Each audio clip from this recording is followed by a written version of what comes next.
Now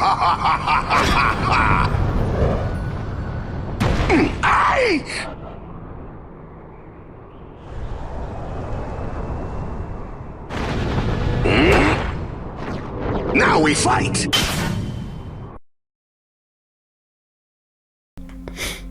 Hello, this is Master347 with a live update. You're probably wondering, oh, this looks a little different. What's this? Welcome to your PS4. This isn't the PS4, it's the PS5. Yep, this is my big ol' announcement. I bought a PS5 Slim. That's the other reason why I've been busy. Not just because of university stuff. That is part of the do of it. I think it was about time. Though, it's called the PS5 Slim, that's just a name only. This thing was a beast to carry back when I pre-ordered it from Currys. Should we call the PS5 Slightly Slim?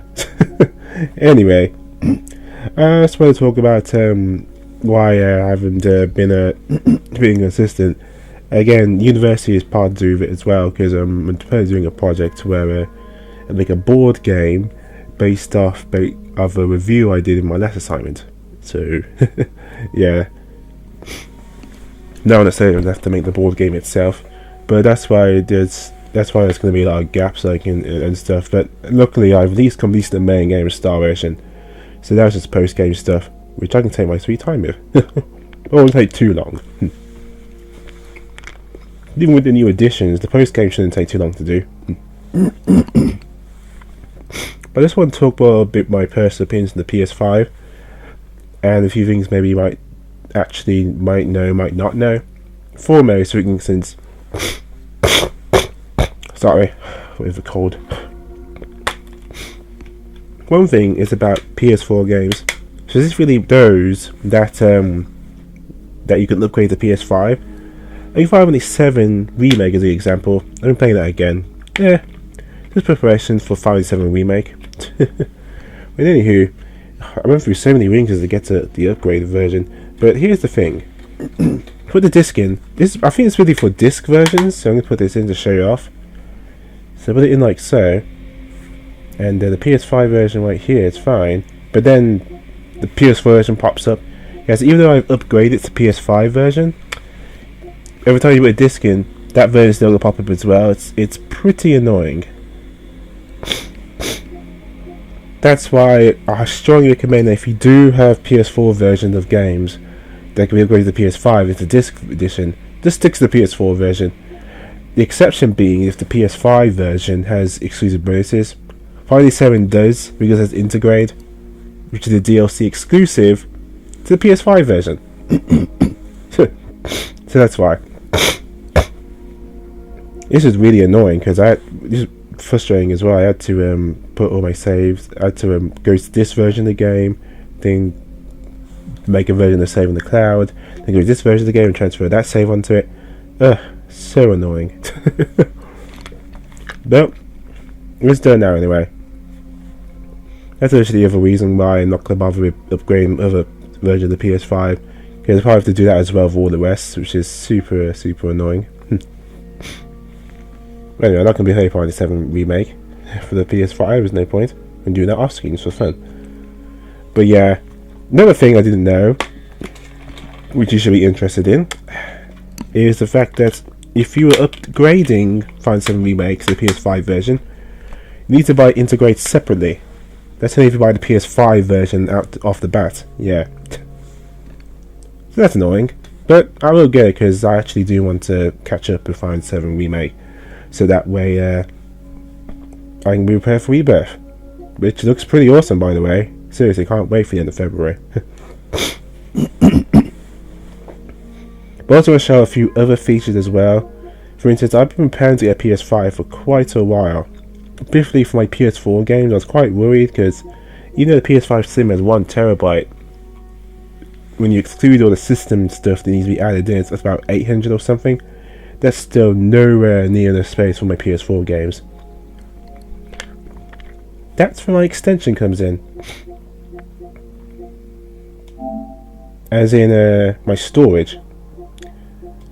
I remember I was told ages ago that I made a special storage for all of my PS4 games as a 4 terabyte one, because in the past it's actually really stupid me now. I installed a 2 terabyte on my PS4.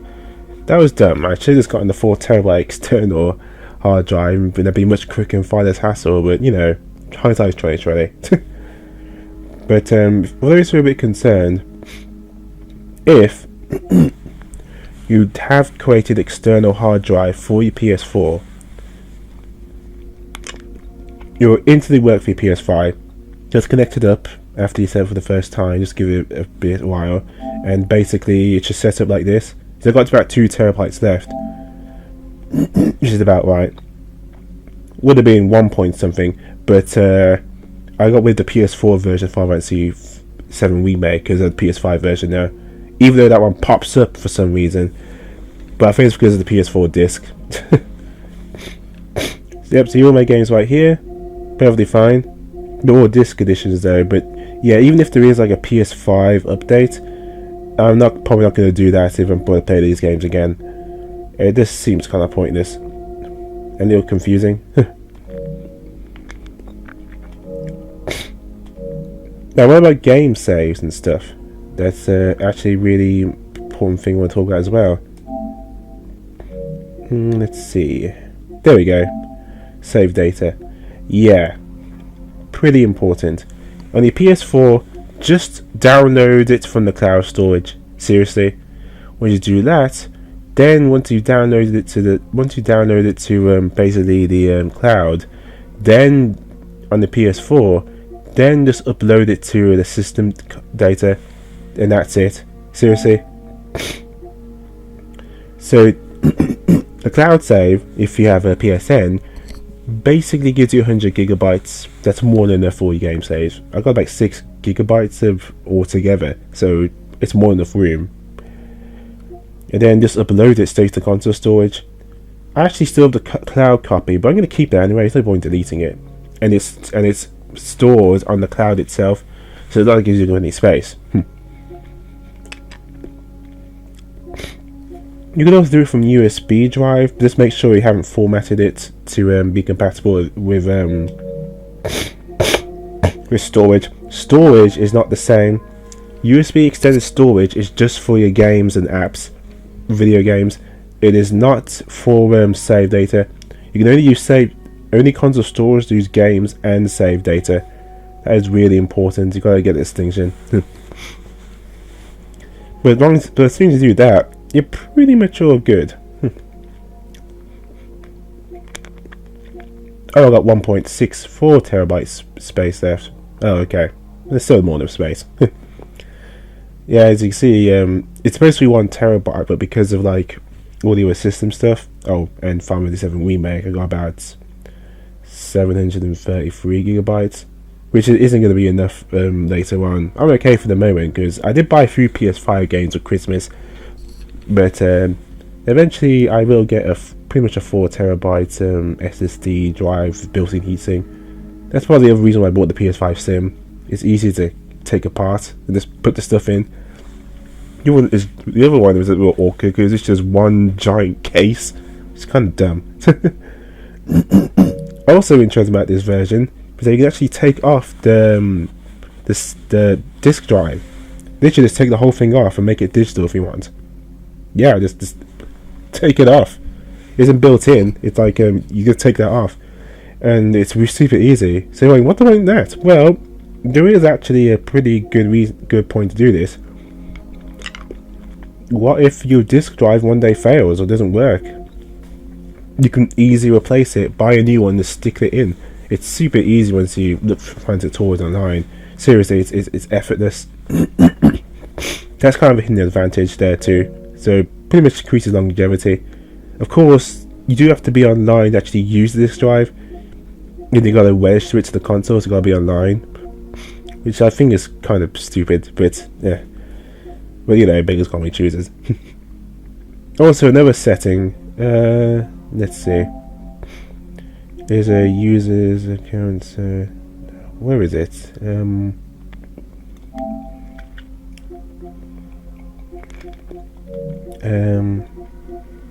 It's when login settings. There we go. Click log into PS5 automatically. If you don't, then every single time you have to click on a different user, and most likely you're the only one who uses the console. So just click it there. It's just much quicker.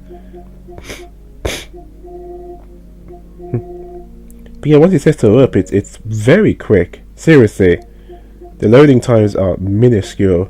Minuscule. It's crazy how quick it is now. Seriously, even if you just playing the PS4 version, it's still very quick. That's why I don't get, which is pretty sweet. This is pretty happy because it's one of the reasons why I stopped playing Monster Hunter World Iceborne. The loading times, it just took for freaking ever. It wasn't fun going back and forth over and over again. But the PS5, that might be a thing in the past. Speaking of which, those Game Awards kicked ass, especially Monster Hunter Wilds. I feel like I got a PS5 just in time because there's gonna be some pretty good games coming out this year just for it. But if you also have any other tips for being the PS5, any settings or whatever, comment below. I'm curious, you know. I'm curious about that. Oh, one cool thing though about the PS5 I remake, all of the previous DLC is completely free. You just download it to get all the free DLC from it, which is pretty awesome. Just go from the get-go. So that's pretty cool. Because I was afraid with that, because with the other pre-order, I got the Chocobo summon, and then I didn't like it was going to transfer. But then I saw that I can get all this stuff for free anyway for the PS5 version, including Chocobo. And I figured, oh, okay, never mind then. That's great. So yeah, it was pretty awesome.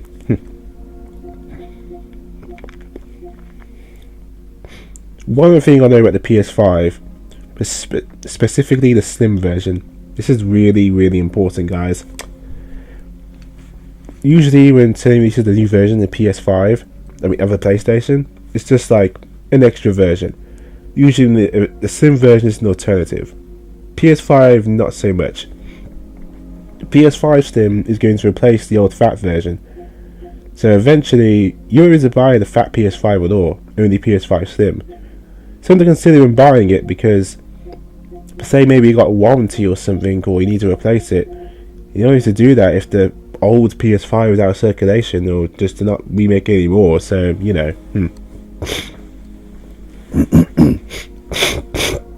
But yeah, basically, I will be carrying Star Ocean 4 and stuff. Star Ocean 4, sorry, the second story. But again, if there's some gaps and stuff, it's just me just going over work. But yeah, pretty chuffed with some of the games coming out. Heck, I think I got a PS5 just in time, because God of War Ragnarok, which I'm also getting for Christmas, now it's free DLC. Going out December the 12th. Like, it's completely free. So that's awesome. Couldn't have timed better than myself.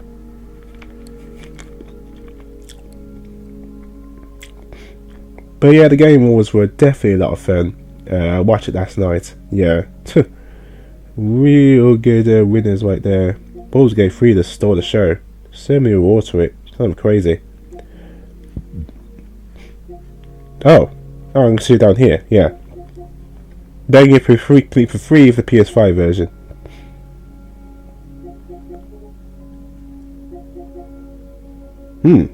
Kekstar must be an exclusive one. I didn't know that one yet, because that's usually for Intergrade.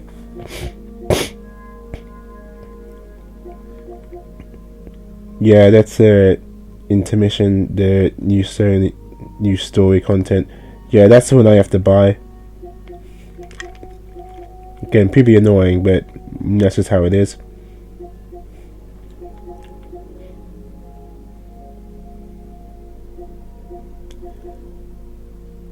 But yeah, it's looking pretty good.